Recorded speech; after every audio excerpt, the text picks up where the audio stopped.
So it's well known and well documented that the Nissan Leaf has a weak spot, and that is the 12-volt battery. So what I've done is I've bought one of these universal USB outlets, which also have a permanent voltage display. This I've got wired up to a 12-volt live, which stays live even when the car goes to sleep, so that I can read it without waking the car up.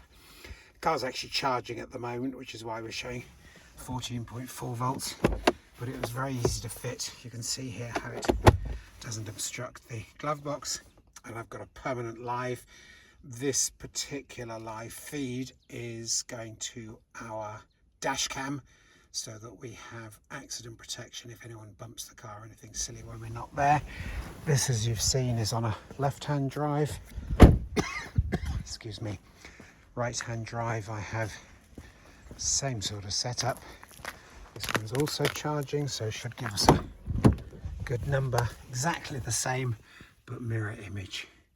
So slightly lower voltage on the battery because it's one of the earlier cars which has even more issues with their 12 volt than the later cars. But yeah, very useful. Just buy them from online stores or wherever. Easily wired in with a piggyback fuse, and then it's job done.